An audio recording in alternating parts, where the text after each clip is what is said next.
In this part 2, we continue exploring how KNIME can be used for market simulation using the new nodes by scientific strategy. This is a 5-part series on the economic history of the beer industry and the rise of the microbrew. In the second part, we continue using KNIME to analyze the economic history of beer, and we look specifically at national distribution and the end of geographic differentiation. So you'll recall from part 1 that the breweries, the products, had a local monopoly over the customers that lived around the town that these breweries were set up. With national distribution, those geographic advantages and those local monopolies started disappearing. And we provide an example of how this market dynamic works using a second KNIME workflow. So national distribution was all about the railroads that were starting to cross the United States. And in 1869, the first transcontinental railroad was completed in Utah. So the question is, how did these railroads impact the beer industry? On the one hand, it meant that the breweries could start shipping their products regionally across the state and across the country. On the other hand, other competitors could start penetrating their local markets and again chip away at those local monopolies they enjoyed for so long. This was the timeline we introduced in part 1, showing the number of breweries in the US for each year. The Transcontinental Railroad was completed in 1869 when the number of breweries peaked at 3,286. So the second phase of national distribution, the story really revolves around this time period, where the population of the US was still increasing rapidly, but the number of breweries flattened and started declining. So rail and insulated boxcars were introduced. Beer could be packed into these boxcars and shipped all across the country. And what that meant was that customers could stop buying the nearest beer and start buying the beer that was the best quality. And the value curves that they saw with respect to each beer started to flatten. Now, what did that mean? Well, from part 1, we saw these value curves. So each product has its own curve, and that is the value or the willingness to pay that customers have with respect to each beer. So product A had a very high valuation for the first beer, and customer F had a very high valuation for the second beer, just because in both of those cases they were the local beer. When rail was introduced and beer could be shipped around safely, with its quality maintained and quickly, these value curves started to flatten, like this animation illustrates. So now the difference between these two curves is decreased. So A, for example, originally perceived a very high difference in the willingness to pay between the two beers. Now that gap between those two lines is much, much smaller. So A now has a choice. You can continue to buy the local product, or they can buy the remote product. And as before, geographic differentiation can be approximated and modeled using a linear curve like this. Our example KNIME workflow, our second workflow, looks something like this. Again, if you want to follow along, there's a link at the bottom where you can download this workflow. And you can see the new nodes that are introduced with the scientific strategy plugin. When we switch to KNIME, we can simulate how steadily improving distributions eliminated these local monopolies. So we open up our second workflow, confusingly called 103, part 3 here. It's our second workflow. We have some nodes that we use, very similar to our last workflow, with a few changes. We use our customer distributions nodes again. We also use our product generator node again to combine features into products. But this time we're using a simulate market node. This is the simulate market node is very similar to the profit engine node. They also run a market simulation, but the simulate market node runs a little faster, and it doesn't produce the nice demand curve that the profit engine developed, but it does give you more options in terms of the size of the market. So there's some pros and cons, but mostly I'm just using it here to do something different and to run a little faster because we're running in a loop. Now, just open this up a bit bigger. We have the same kind of thing. Opening up our products again, we have product 1, which is again comprised of beer and a geography. Product 2 comprising of beer and geography 2. So product 1 is located in the first town, product 2 is located in the second town. I've got different prices. These are the same prices that we left with in the first market simulation, where the town 1's beer was very expensive, town 2's beer was very cheap. But because of the distance between the two towns, both products were very profitable. Now again, we build these 3 part worth distributions. This is beer here. So we have beer, we have 10,000 customers as before. It's a normal distribution. Customers like beer, an average or a mean of $2. That's their willingness to pay, with a standard deviation of 2. So that's the same as before. And now I've broken out the geographic distributions into 2 customer distribution nodes. So we're calculating these separately, and the reason is because we're adding a flow variable to these calculations. So we're using this customer distribution here to calculate a maximum inconvenience. All right. Now normally customer distributions generate customer distributions, part worth distributions. But what we're doing here is we're actually using this a little differently. We're creating a loop of 51 iterations. This is an ordered distribution where our flow variable is going to start from -2, and over 51 iterations it's going to end up at 0.0. So in other words, the pain of walking to the next town, the maximum pain starts out at -2, but as these distribution channels get easier and easier, and it becomes easier for customers to go buy these products, that pain drops down to 0, to a point where the product's delivered to you. It's very, very easy to get beer. You can have any choice you like. You can get beer from any town, any location.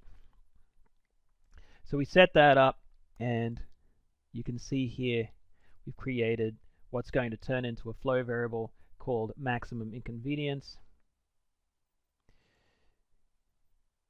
And it starts off at -2, very inconvenient to go get the beer, and then over 51 iterations it eventually drops down to 0, very easy to get beer. You can buy any beer you like. We convert these row by row into a flow variable, as we can see here. This is we finished running it already, so this is the current iterations already finished at 50, and the maximum inconvenience has already dropped down to from -2 to 0. So let's see how this works. These 2 distributions here, geography 1, this is from town 1. If you live next to town 1, it's very easy, but this parameter B, input parameter B text box has been overridden, so it's very inconvenient to go to the next town. And as you'll see down here, input parameter B text box, we're using this flow variable to override that value. So it's going to go from -2 down to 0. Right. Let's open that up again just so you see. So it's 0 -2. Now let's check the second customer distribution is the opposite. It's -2 to 0. So this is the geography, the pain from leaving from town 2 to go buy your beer. And in this case, we're overriding input parameter A text box. All right, so this is parameter A text box gets this flow variable. Right. So in both cases, the the inconvenience is dropping. And we combine all these together, and this is what we get. So again, this is at the end of the iterations. Beer is randomly distributed. There's a normal distribution around $2. People have a willingness to pay for beer plus or minus 0.2, and at the end is a 0. Let's reset this. It takes about a minute to run, but we can run. We'll just do one loop. Okay, so we'll run it once, and we'll see the. Right, here we go. So again, that's the same beer. If you live in Town 1, if you live next door to the Town 1 brewery, then there's very convenient to go get that, but it's very inconvenient to go get the beer from Town 2. But your willingness to pay for beer hasn't changed. It's the same beer, it's a commodity. Okay, we run this through our market simulation. Let's pop up an intermediate result here.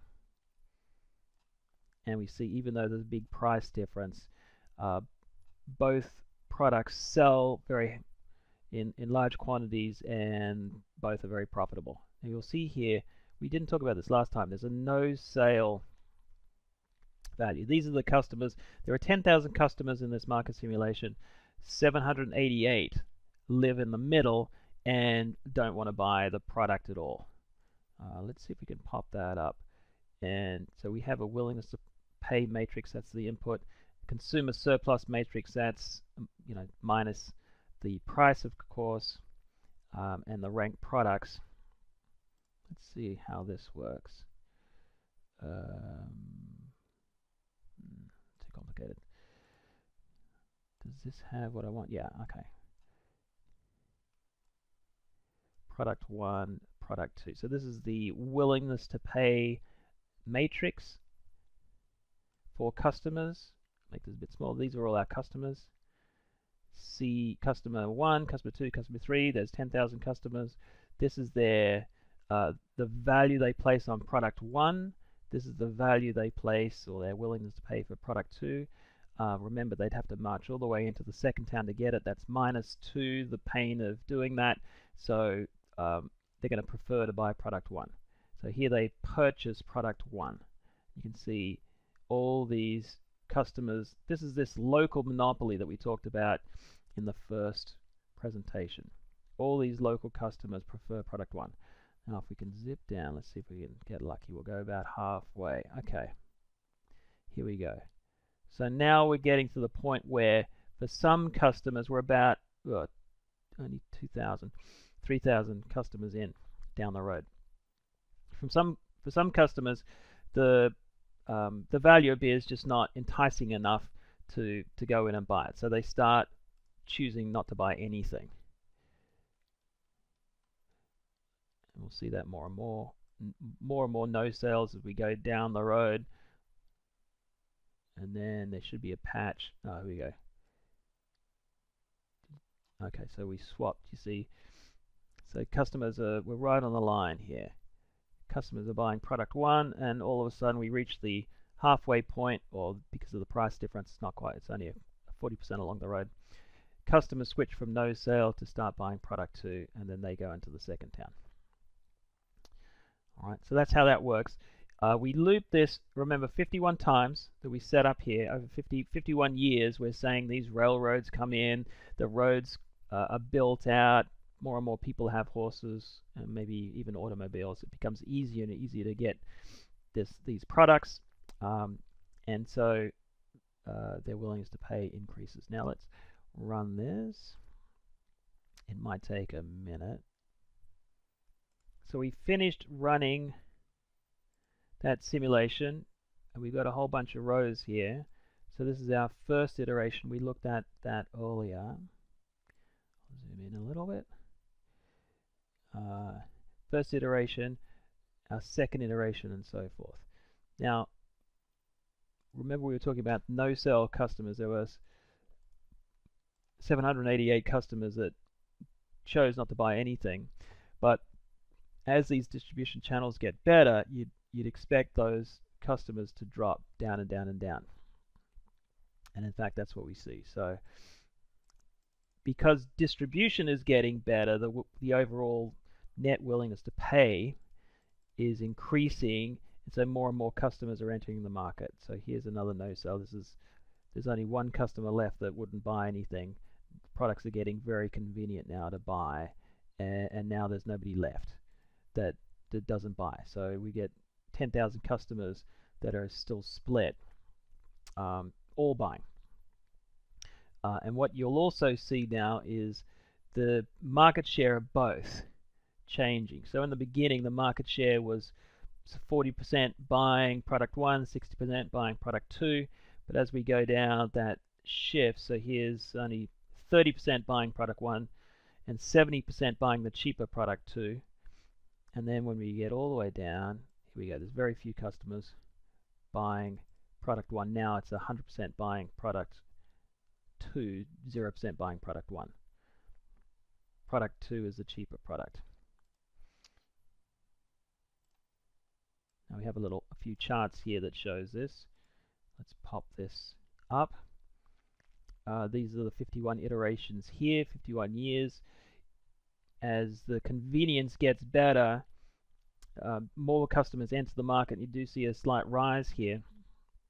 This is more profitable, but then these customers find it more and more enticing to go into town 2 and buy the product until eventually all customers leave product 1. Now we see product 2 here.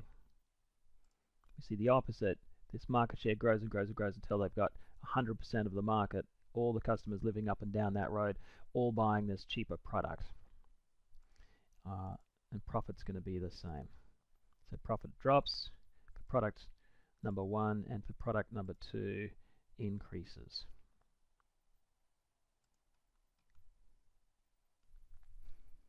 So that concludes phase 2. In the next phase, phase 3, we're going to be looking at the growth and consolidation phase of the beer industry. We're going to be introducing a new term called vertical differentiation, and we have a third workflow.